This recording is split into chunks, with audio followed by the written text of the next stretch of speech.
Hey everyone, this is 13 weather meteorologist Sean Ash with the latest on Milton here on this Wednesday night, October 9th, 8:30 p.m. near Siesta Key, Florida, with a maximum wind at landfall of 120 miles per hour. That makes it a Category 3 hurricane. That's a major hurricane.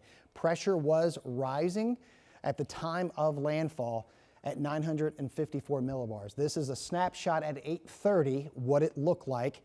And kind of interesting in the sense that, just 24 hours ago, this thing was, top shelf intensity in terms of hurricanes. More of a lopsided hurricane now, not as symmetrical, meaning the northern eye wall, that northwestern eye wall, that is bad news.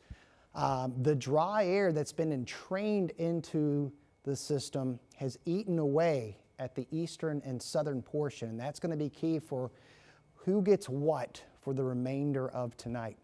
But you see Sarasota there, so just a stone's throw from there at Siesta Key. So the roughest surge likely going to be in this zone, although there's still going to be some surge issues on these barriers with that wind, that persistent wind from the north. It's going to pull a lot of the water from the bay toward some of those inlets there.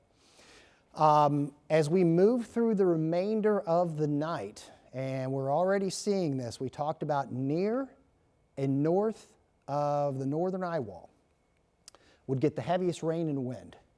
And you can see the flash flood warnings that are in place.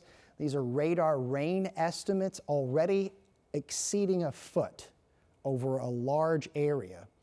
In addition, this particular zone had an extreme wind warning, and you can already see the flash flood warnings that have been extended to the northeast for what's falling and what's to come. It's going to be this zone right here, I-4, right into Orlando and Disney, Space Coast, Deltona, Daytona.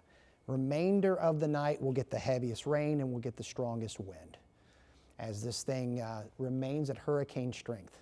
You can see that zone right there. Very intense rain rates.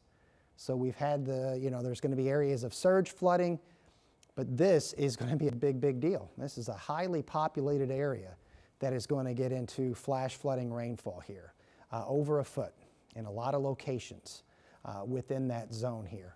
In addition, that's where the strongest wind will be for the rest of tonight. So this whole area will have massive amounts of power outages, already have massive amounts of power outages around the Tampa metro area, over 250,000 people, or at least nearing that. So you'll see the track there. So Tampa's going to be in the high wind and heavy rain for a good portion of tonight. Now this circulation center crosses through Orlando, and around it there's going to be some strong gusts, hurricane force at times, before the circulation then moves out to sea here.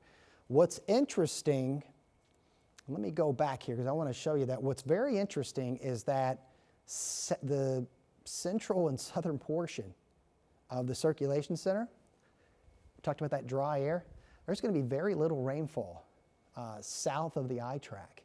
Very little rainfall for the remainder of the night. But where that heavy swath is occurring, it's going to cause big time flooding here. Okay, so that's what's on tap for the rest of the night. Now, that deals with the wind, talks about the surge and the heavy rain. Preceding all of that, earlier Wednesday was a tornado outbreak.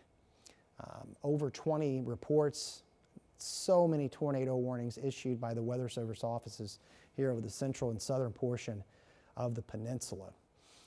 And that was expected, unfortunately, here. So power outages, now this is at 9:30, so when you watch this video, know by the time we get to sunrise, should be probably well over 1 million.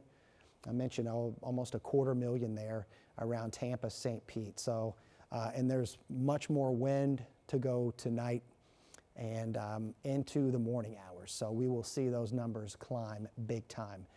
We will continue to update you here on our weather blog. Matt Standridge will have a fresh outlook coming up on sunrise in the morning.